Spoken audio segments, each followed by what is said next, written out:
Hello and welcome to the latest instalment of MFS's Let's Talk Property podcast, where we connect with industry experts to explore an array of topics within the dynamic world of property. Before we dive into today's episode, I want to take a moment to share a quick disclaimer.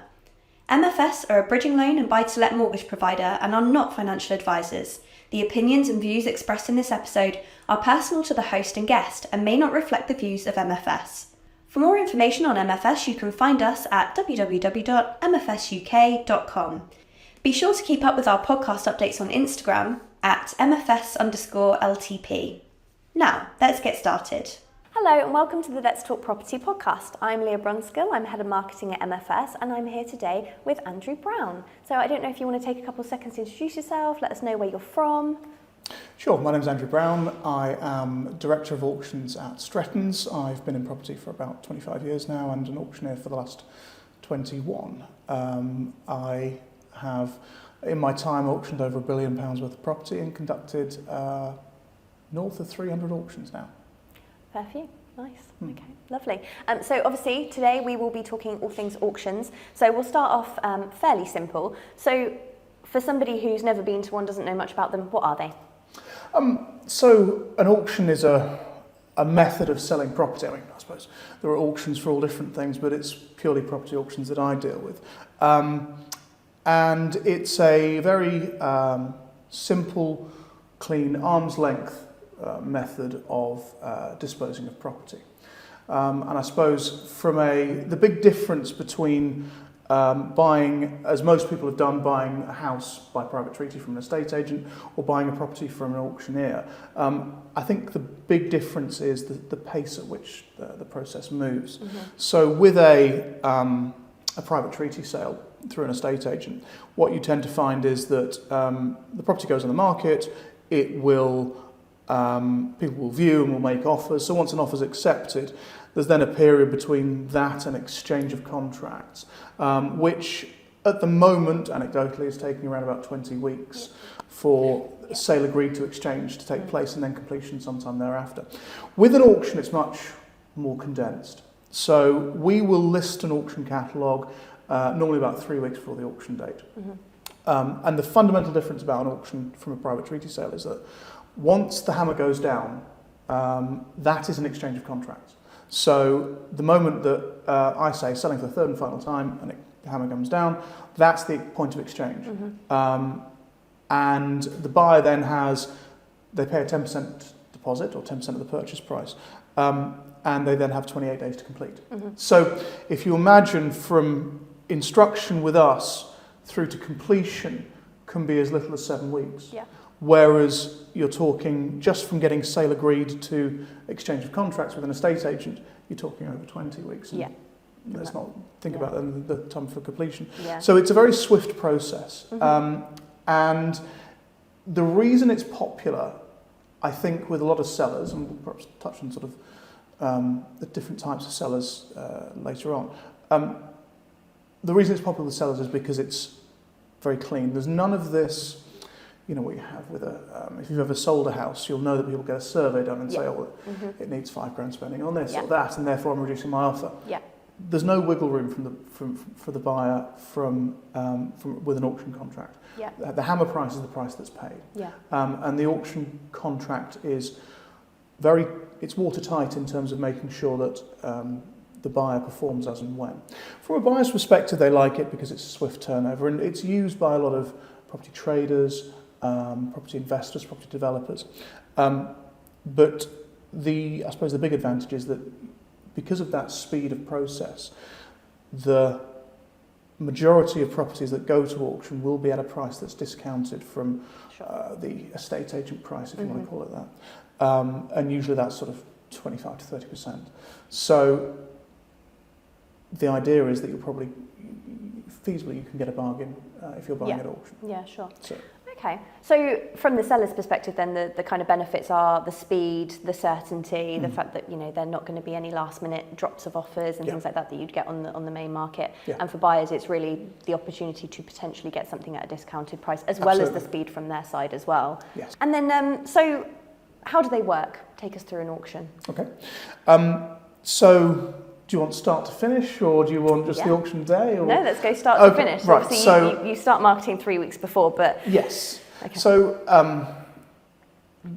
we're always in one of 3 cycles.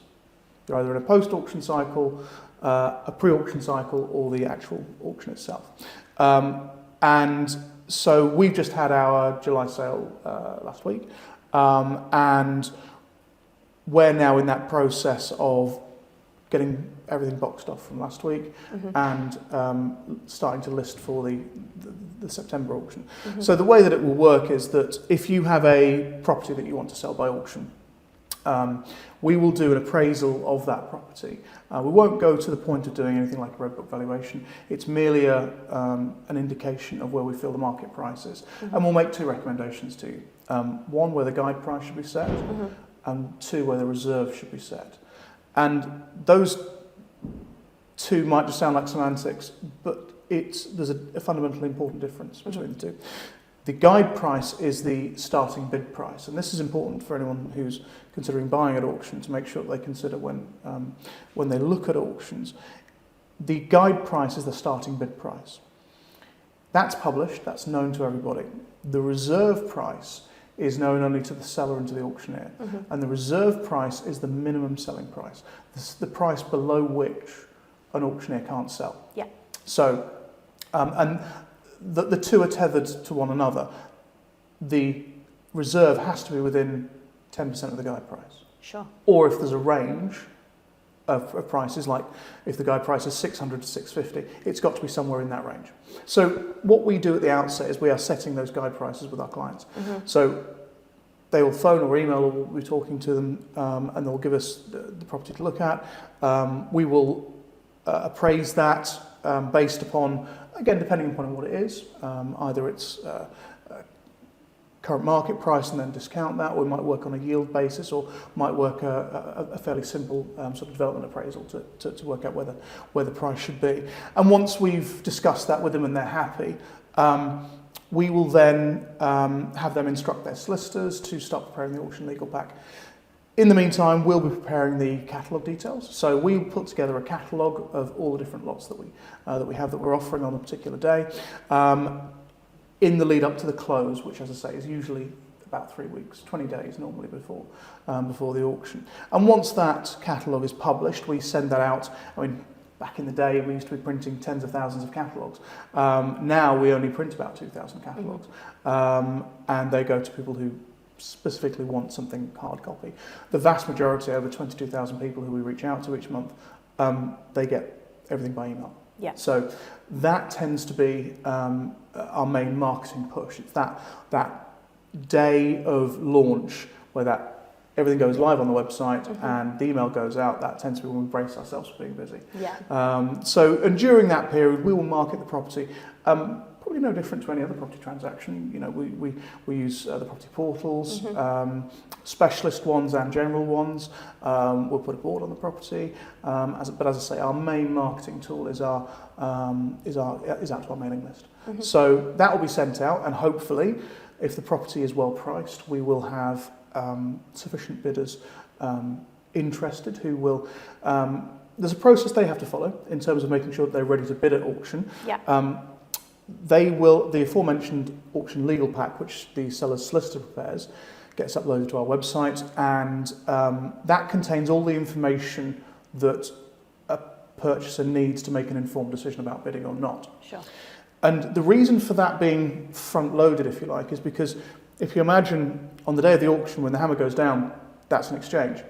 So as a result, because as opposed to a private treaty sale whereby once you've agreed the price, your solicitor starts doing all that work, all that due diligence that means that they can make sure that it's a good buy. But of course, with exchange being on the day, your solicitor has no opportunity to do that. So this is where the legal pack comes in. It's published well in advance of the auction, so that everyone has an opportunity, as I say, to do the necessary due diligence and make sure that they know exactly what it is they're buying. Yeah. So they'll be looking at that. They'll be viewing the property. They might be having discussions with us about various different things that perhaps aren't 100% clear, or that they have supplemental questions on the information we've provided. And then hopefully sufficient people make the decision that they're in a position to bid. So they register to bid, and on the auction day, and there are different sort of types of auctions, and we'll perhaps touch on those, the difference between them as well. The way we do it is a live streamed auction. Right. So ostensibly, that is whereby rather than a ballroom full of people, I'll be in a room in our office, very similar to this one, with a camera on me, and rather than everyone else being in the room bidding, I've just got my camera guy, the guy driving the desk, as it were, running the auction, and everyone bids by over the internet or by proxy or on the telephone. So the bidding will then take place for the particular lot or lots that the person's interested in. Hammer comes down if they're successful, and as long as we've met reserve. They then have 28 days to complete the purchase. They'll pay a 10% deposit on the day. They have 28 days, usually, and that can vary, but 28 days is the standard. They'll have 28 days in order to pay the other 90%. Once that happens, that's it. So in terms of types of property that you auction off, what's the split? Is it mainly residential, or is it a mix? It does vary. We tend to be a sort of 60-40 split, commercial to residential. There are some auction houses that are exclusively residential. There are also some that are exclusively commercial. We tend to have a blend because we'll have clients who have both types. So you will find that you're just as likely to have a terraced house in there as you are a sort of a vacant shop and uppers. But there's a broad spread of things that can be sold at auction, from land to purely commercial investment properties, industrial properties. We've sold some really quirky things. I mean, we sold titles, for example. We quite often sold titles. We sold the Lordship of Walthamstow quite recently. Wow, okay. So you could have been Lord or Lady Walthamstow, which it was cool. But someone decided that they would pay £60,000 for that, which was for the privilege of that, which is great. I've sold public toilets. All sorts of different quirky little things, water towers as well. Nice. So you do tend to find that if the property's the ugly problem child, it will get thrown into an auction because particularly those properties that are hard to place a value on. Valuing something for auction or valuing a property generally is not a particularly complicated scientific process. It's comparing. Yeah, for sure. And interpreting other sales. But if you imagine, if you have a water tower, I mean, how many water towers have you seen for sale? Very few. And so therefore, trying to establish a value for that is hard. So what tends to happen is it goes in auction and that establishes the best price because people will it's a very subjective thing, people will bid accordingly. What people are willing to pay for such things. Correct. But I mean, the sort of trends at the moment are certainly that anything freehold is really, really popular, particularly if it's shop and uppers, or a freehold house that needs either needs renovating or it's got a problem, or the value can be enhanced. Yeah. And so that tends to be what people are looking for right now. Nice. Okay. Great. So you mentioned that you were just tying up July's auction, and then you're getting ready for September's. So the time gap there for you is very short. So it's not just that it's a 7-week process and then you take a month off. You are quite literally going 7-week process to 7-week process. So that must be exactly right. Quite a lot from your side as an organiser to get everything put together. It's intense. Yeah, it sounds it. And there is normally very little downtime. We will be closing the September 12th auction on, I think it's August 23rd. So that's just less than 4 weeks now. Yeah, wow. So the work always starts again. So we have a 7 auction a year pattern. And some people will do 6, which I don't think is quite enough. And some people will do 8, which I think is probably just one too many. Yeah, unless, just right. Unless I want my team to try and strangle me. But I mean, there are some that will do 11 or 12. Sure. But these are places will have really massive teams, and Yeah. you know, so we like to take things a little bit more steady and sure. get the process absolutely right. Yeah. So 7, I think, is optimal, but there is very little downtime between. Some auctions are different than that to others. This is probably one of the bigger gaps that we have. You know, sometimes you'll find that one is right on top of another, but it works. So I've been for sure. doing it for over 20 years, and I've tried 6 and I've tried 8, neither of which quite work. And you know, 7's not perfect, but it's the best way it goes. Yeah, perfect. Okay, so you also mentioned that you have to, while the properties have gone out and all the information's on the website, that people may come to you with further questions. That's something that you go away and find, or do you direct them to the seller's solicitor? How does that work? Are you finding those answers for them? Sorry. Yeah.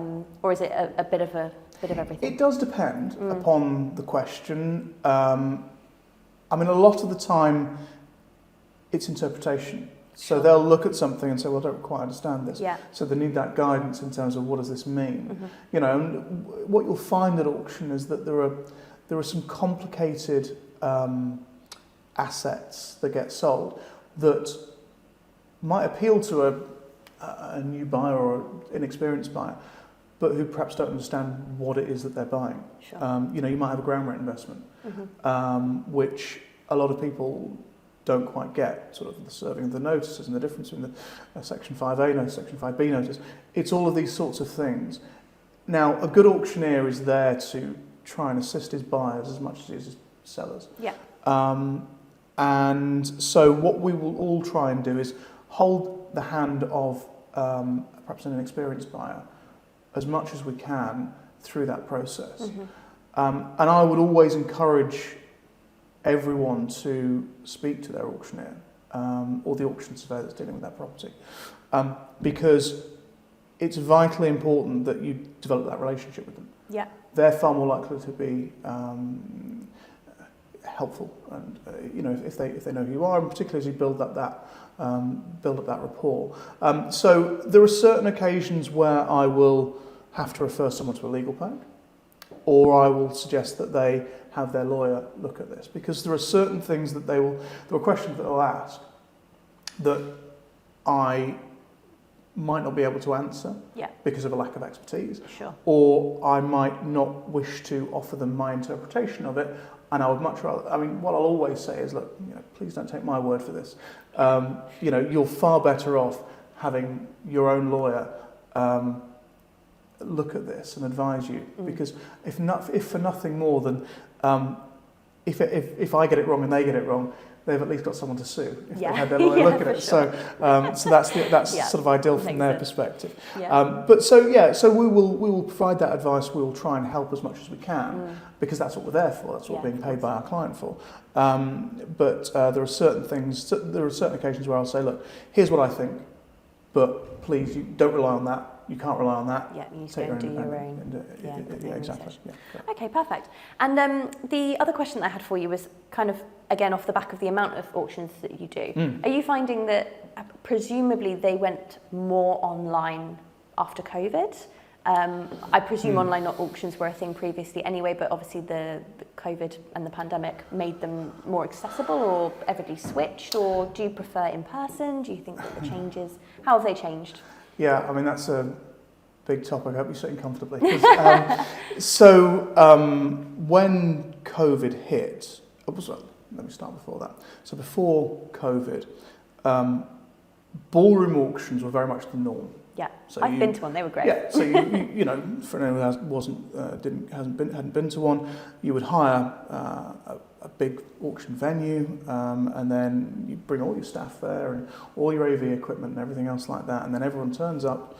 You might have a bit of a networking event sort of in the morning, and it's a whole big event, and that was a ballroom auction, and that was the norm. There were online auctions, but that was very much the niche. Yeah, okay. There was maybe one firm doing it well at the time, but no one was doing a live stream auction that we're doing. So the ones that were doing it like sort of eBay style. Sure. With purely online only bidding. Yeah. And then I think it was April 2020 when we had a catalogue already out. I think it was on the 21st of March our catalogue came out. And I think that's first lockdown was that day or the day after or something like that. So yeah, it was around then. And so we had to pivot very quickly to having 3 weeks later our first ever live stream online auction. And I'm still not quite sure how we pulled it off, but it went absolutely like a dream. It went without a hitch and was really successful.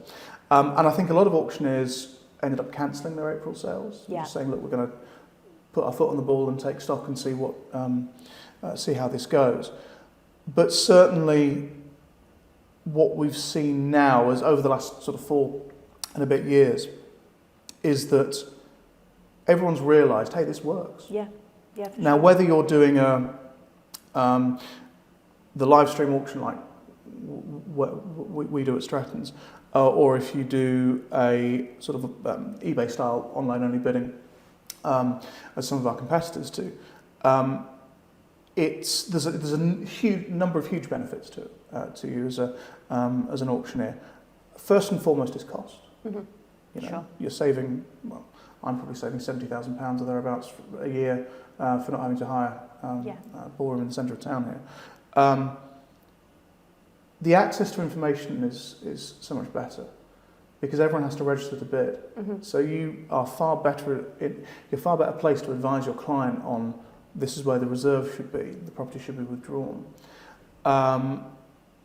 And we have a much better feel about what's going to sell and what's not going to sell. And I think that was always, it was one of the best things and the worst things at the same time about the ballroom auctions. There was always that element of the unknown. You turn up and you don't really know what's going to happen. You're not. You think you have a good guess and you can probably with 90% accuracy predict what's going to sell and what's not. Whereas now we have a much better idea in terms of what's going to sell and what's not. So that I think is a huge advantage. And from another perspective, which a lot of people don't consider, before when you physically had to be in the auction room, you very much had to make a decision about, well, do I go to Strettons? Do I go to one of the other auctions? If there's 5 or 6 other auctions happening on the same day, and believe me, we all seem to hit the same 3 days each month because to plan a 7 auction pattern is hard. When you factor in school holidays, summer holidays, religious holidays, it's tough to do that. So we all seem to be at the same time. So in the past, the auction investor, the trader, would have had to choose which one they went to, and maybe they bid on one other over the telephone. Whereas now they can have 5 or 6 or 7 screens open on their computer or on their desktop, and they just bid as they wish. So in that respect, it's worked. But I think you touched on something that was very interesting as well, in that it's made it far more accessible to a wider audience. Auctions previously was very much a bit of a male, pale and stale environment, grey-haired old men like me. I think that the auction room possibly felt quite intimidating to anyone who didn't fit in that category.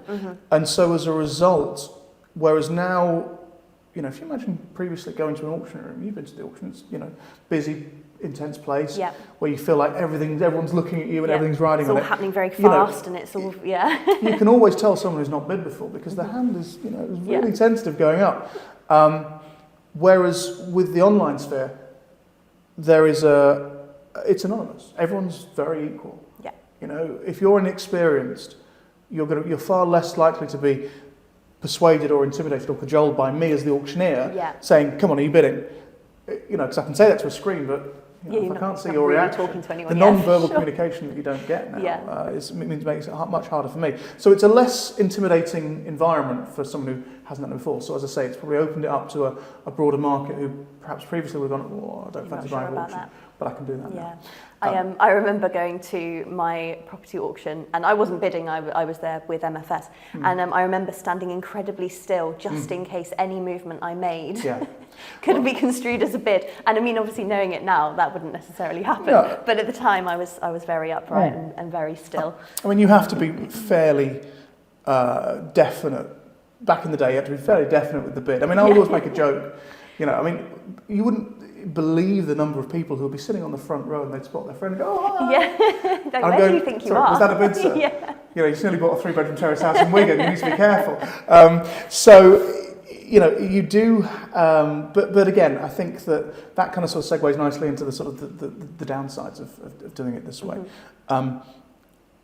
In that you don't have that human communication, that human interaction that you had before. As I say, we no longer have the opportunity to network with our buyers and sellers before an auction, but it's also that level of interaction that I as an auctioneer have with an audience now is very different. You know, previously you know, a good auctioneer works out what's that person's triggers, how am I going to get them to bid again, whereas now I don't have that. So I think that from a buyer's perspective, the way auctions are done now is you have an advantage over previously, because I'm probably more experienced at the game, as it were, and therefore I'm probably going to, you know, be able to persuade you gently or otherwise that you need to make an extra bid, either by flattery or by joking or whatever else. But I will say this, that I mean, I firmly believe that the way things are done now is here to stay. Sure. This will be the norm, either a live stream or an eBay style, and in-room auctions, you know, ballroom auctions will be the niche. There'll be far fewer people doing that, I think, Real long term. switch. But I think it's a shame, because I don't get anything like the same level of joy that I used to from the auction day. You know, I remember saying this, and I've been saying this for 20 years. You have a good auction, you drive home and you feel bulletproof. It just feels wonderful. You know, a bad auction day feels like a death in the family, but it's, you know, that's another thing. So hopefully you have more good than bad. Whereas, you know, I don't get as nervous before an auction now, but I don't get the same amount of pleasure. So I think that there is, you know, it's more of a, if you imagine your auction day, your emotions are like that. Now it's fairly flat.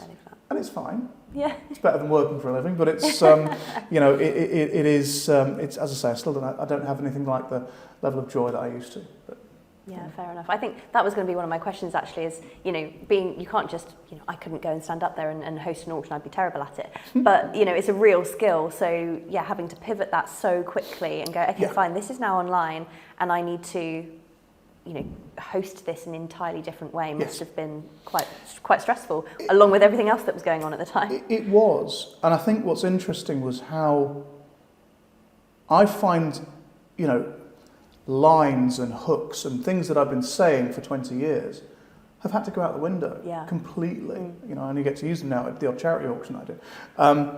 And a whole new way of communicating with buyers was required. I mean, for the record, I think it'd be fabulous at auctioneering anyway. So, you know, but I don't think it's a difficult skill. It's just about being, you know, an interesting, talkative person. I think as long as you've got that, you can do it, and as long as you can count. You know, okay, I'm out. Sadly, I work in marketing. But I think that, we did have to pivot very quickly to entirely different way of doing it. And I think I was probably very straight and very dry in that first initial one. Just get the job done, get off stage, and, you know, cross your fingers sort of thing. But I think as we've gone on and done it, it's evolved. But as I say, it's that, you know, if you imagine, it's like, and I suppose this is the difference between recording something like this and doing a networking event where you're talking on a panel. You get, with that, you'll get far more feedback about, well, they liked that, or there's a good question from that, or they laughed at that.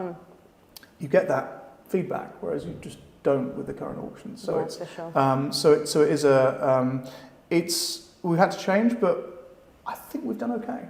And certainly, you know, that period from probably June, July 2020 to 2021 was one of our best years for a long time. So, you know, we're doing something right, I think. Well, I mean, you touched upon the buyers changing with, you know, it being slightly more accessible and less intimidating and all those things.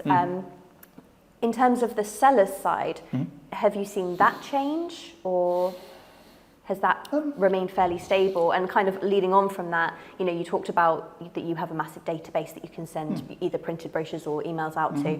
But how do you market to sellers? How do you get them to bring their properties to you? Is that something that's fairly stable and you see them often, or are you having to go out and really find those properties? Yeah, I mean, we will the clients that we have probably hasn't changed that much. Mm-hmm. There's a certain type of seller for auction, and they tend to fall into one of a few categories. You'll find the institutional sellers, so local authorities, NGOs, government organisations, and national governments as well, and things like the if things are have been process of crime sort of acts and stuff, sure. Or something.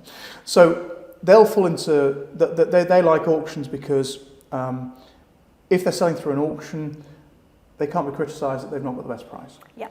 And that applies to a lot of different sellers. For example, if you're dealing with a matrimonial case, a couple being divorced, one values it at one thing, one values it at another, can't make an agreement right what goes in an auction, and therefore the price is established. Same goes for receivership cases. So something's been repossessed, or it's been placed in receivership or administration or insolvency.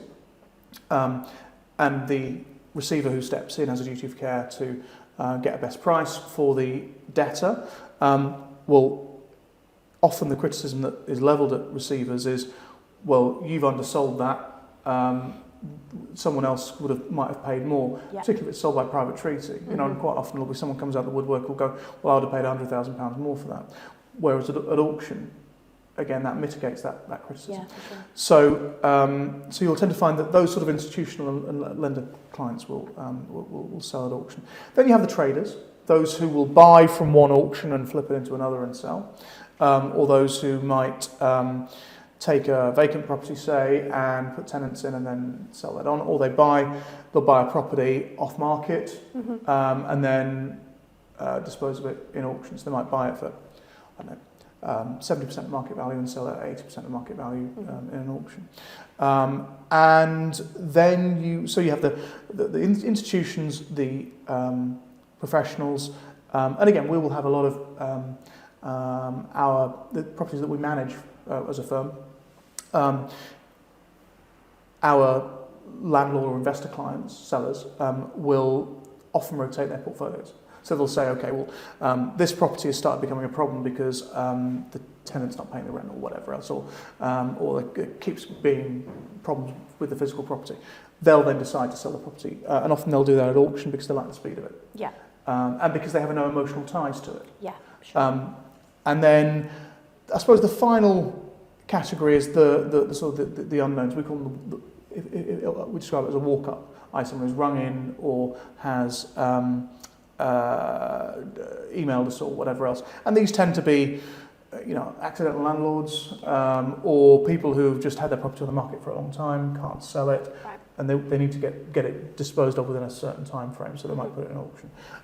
Or if someone's inherited Aunt Mildred's flat or whatever else, that they'll go in. So the way we market ourselves to probably the first four categories there is fairly straightforward, and kind of the way that we do these things, in that we network and we go to conferences and events and various different specialist seminars and that sort of thing. We'll as a speaker or just a network, and we tend to make our contacts that way. And again, we've got some third generation clients, people who, because we started in 1931, we've got clients at Strettons who, the grandfather would have bought something first in the 60s, the son's then inherited it or taken over the business, and now we're dealing with the grandson. Yeah.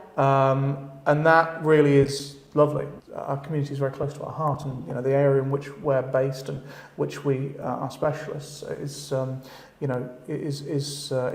means an awful lot to us. Yeah. So we love the fact that that's something that happens. When you think that we've been going for over 90 years, and I'm only the fourth auctioneer that we've had. Wow. Okay. Yeah, I'm the fourth person to run this department. And it was the thing it was mainly set up for, is that our founder was an auctioneer. That is sort of, so that's great. But marketing ourselves to the walk-ups is a challenge. Sure. Because understanding where they are is difficult because they're not on LinkedIn. Yeah. They're not at the networking, the conferences where we go to, all the things that we network at. So we just have to do just general advertising. So we will take space on the portals. Hopefully they'll have seen our property and they'll see our results. We do some very targeted marketing in terms of, if we sell something somewhere, we'll then make sure that we've got a marketing leaflet sort of drop to surrounding areas, sort of showing that. And we'll do some more fun stuff in that. Some of the stuff we do on socials is good.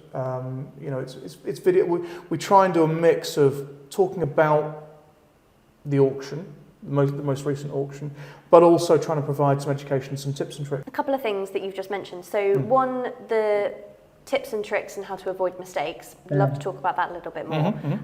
But also in terms of talking about those sellers and the different types that you've got, is there anybody that you think that an auction doesn't work for? If I was going to sell my property at an auction, would you say, okay, you shouldn't because of X, Y, Z reasons, or you should because of X, or is it something for everyone? Two-part question there. Sorry, I've gone in with both. Okay, no, that's fine. Well, I'll answer the second one first, because that's probably a shorter one. I think that if it's your home, where you live, I would think very carefully about selling at auction. Interesting, okay. I don't think there's a problem if you're a first-time buyer buying a flat out of auction. And I think if you've inherited Aunt Mildred's flat, I see no problem with that either. But if you have a home that is in lovely condition, that's relatively newly built perhaps, or should be being sold to another owner-occupier, selling at auction is probably not the way to go in 90% of cases. The only real way that you would want to do that, to sell your home at auction, is if time was a very important factor in your transaction. Interesting, okay, cool. And then the mistakes. I think everybody would be interested to hear about that from the buyer's side, more so obviously than the seller's side. I think that the most fundamental mistake that I see most often is people not doing their homework. Yeah, sure. Research on buying a property is vitally important. And I do think that there are people who will buy things. There's certainly other people who will buy, I think it was a stat that the Essential Information Group put out last year, that I think last year something like 38% of people who bought properties at auction hadn't read the legal pack. Wow, okay. I wouldn't spend £100 on a pair of shoes without trying them on first. Yeah, sure. Yet people will spend tens or hundreds or millions of thousands of pounds without doing their due diligence. So, and that, I find that staggering. So I think that first and foremost, that's the important thing.